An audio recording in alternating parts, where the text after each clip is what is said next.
Welcome to মুনমুনের classroom. আমরা করছি class 12-এর 10 নম্বর সেটের আজ লাস্ট পার্ট, যেটা পাবে তোমরা 302 পৃষ্ঠায়। নিচের যৌগগুলিকে আম্লিকত্বের ক্রম অনুসারে সাজালে সঠিক ক্রমটি হবে। দেখো, এখানে আমরা জানি নাইট্রোফেনলের আম্লিকতা বেশি হয়, এবং এক্ষেত্রে যেটা 2 নম্বরে আছে তার আম্লিকতা সবচেয়ে বেশি হবে, কারণ প্যারা পজিশন আছে, তাহলে এটা ফার্স্টে যাবে। এটা হচ্ছে 1 নম্বর। তারপরে আম্লিকতা কার হবে?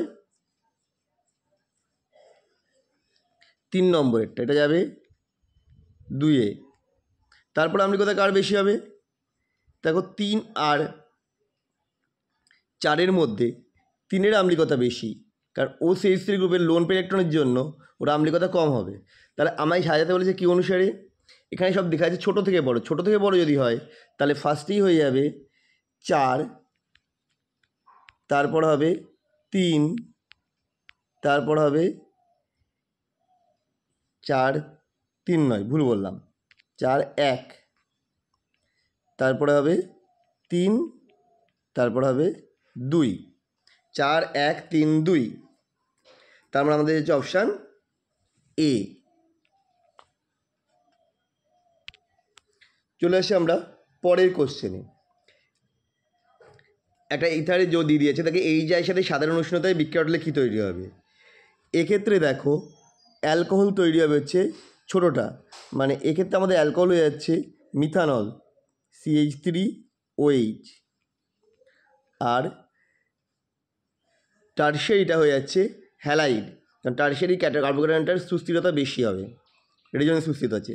তাহলে এটা হয়ে যাচ্ছে আমার অপশান, এটাও এ হয়ে যাচ্ছে, CH3CI, আর কিউ হচ্ছে CH3OH। চলো নেক্সট প্রবলেম। সুক্রোজ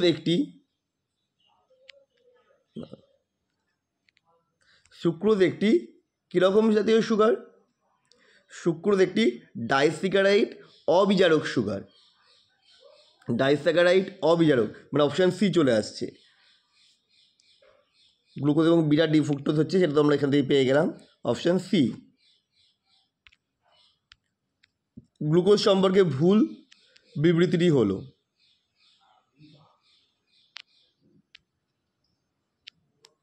গ্লুকোজ সঙ্গে ভুল বিবৃতি হচ্ছে এখানে গ্লুকোজের সঙ্গে গাঢ় HNO3 বিক্রিয়ায় গ্লুকোনিক অ্যাসিড, এটা গ্লুকোনিক হয় না, গ্লুকারিক অ্যাসিড হয়, অপশান সি ভুল। চলো পরের প্রবলেমে চলে যাই।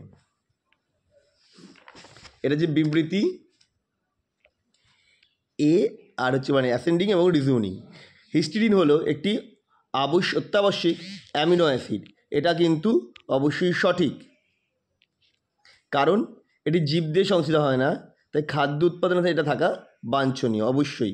এই কারণে তো এটাকে অত্যাবশ্যক অ্যামিনো অ্যাসিড বলে বা অপরিহার্য অ্যামিনো অ্যাসিড বলে। সুতরাং এ এবং আর উভয়ই সঠিক, এবং আর হলো এর সঠিক ব্যাখ্যা, অপশান এ। পরেরটা স্তম্ভ মেলাতে হবে। দেখো, সালফারযুক্ত অ্যামিনো অ্যাসিড, সালফারযুক্ত অ্যামিনো অ্যাসিড কোনটা? এটা হবে মিথিওনিন, মানে এটা হয়ে যাচ্ছে বি। পরেরটা OH মূলকযুক্ত অ্যামিনো অ্যাসিড, OH মূলকযুক্ত অ্যামিনো অ্যাসিড হয়ে যাচ্ছে সি, থিওনিল। তাহলে প্রথমেরটা বি, পরেরটা সি, অপশান ডি। বাকিগুলো আর রাখার প্রয়োজন নেই, মিলে গেল।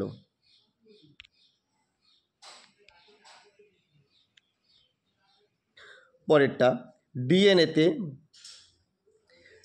দ্বিতন্তি গঠনে কোন প্রকার বন্ধন হ্যালিক্সে দুটিকে যুক্ত করে রাখে? আমরা সবাই জানি এটা হয়ে যাচ্ছে হাইড্রোজেন বন্ধন, অপশান বি। আবার দেখো স্তম্ভ মেলানো চলে এসছে। রৈখিক পলিমার, রৈখিক পলিমার কী হবে? রৈখিক পলিমার হবে HDPE, মানে এটা হয়ে যাচ্ছে অপশান বি। অপশান বি মানে এটা হয়ে যেতে পারে এ অথবা সি। তারপরে কি হচ্ছে শাখাযুক্ত পলিমার, শাখাযুক্ত পলিমার হচ্ছে LDPE, লো ডেন্সিটি পলিইথিলিন। তার মানে প্রথমেরটা বি, পরেরটা এ, দুটোতেই এ ছিল, কিছু করার নেই, আমার 3 নম্বরটা দেখতেই হচ্ছে। জালক পলিমার, জালক পলিমার হচ্ছে ভালকানাইজড রবার, তার মানে এটা হয়ে যাচ্ছে অপশান সি। আর কোপলিমার হচ্ছে লাইলন 6,6। কার কার কোপলিমারটা? হেক্সামিথিলিন ডাইঅ্যামিন এবং অ্যাডিপিক অ্যাসিডের কোপলিমার। চলো পরের প্রবলেম চলে যাই। রবারের ভালকানাইজেশনে নিচের মিশ্রণটি উত্তপ্ত করলে ঘটে থাকে। এটা আইসোপিন এবং সালফার হবে। আইসোপিন এবং সালফার মানে অপশান সি। চলে যাই পরের প্রবলেমে। কোন বিবৃতিটি সঠিক নয়? এখানে দেখো 2 নম্বর বিবৃতিটা লাইলন 6,6-এর অন্যতম মনোবার বলছে ট্রান্স আইসোপিন। না, আমরা একটু আগেই বললাম লাইলন 6,6-এর মনোবার হলো অ্যাডিপিক অ্যাসিড এবং হেক্সামিথিলিন ডাইঅ্যামিন, সেটা অপশান বি ভুল। চলে আসি, চলো আমাদের লাস্ট কোশ্চেন আজকে। এখানে কতগুলো এর নাম দিয়ে দিয়েছে, পলিমারের নাম দিয়ে দিয়েছে, কোনটি জৈব বিশ্লেষ্য পলিমার। এখানে যেগুলো বলছে তার মধ্যে দেখো পলিল্যাকটিক অ্যাসিড PLA, এটা হচ্ছে জৈব বিশ্লেষ্য পলিমার। সেলুলোজ হচ্ছে জৈব বিশ্লেষ্য পলিমার এবং পলিইথিলিন অ্যাডিপেট হচ্ছে জৈব বিশ্লেষ্য পলিমার। মানে 2, 3 এবং 5, 2, 3 এবং 5 হচ্ছে মানে অপশান আমাদের হয়ে আসছে সি। আমাদের এই ভিডিওটা তোমাদের কেমন লাগলো কমেন্ট করে জানাও।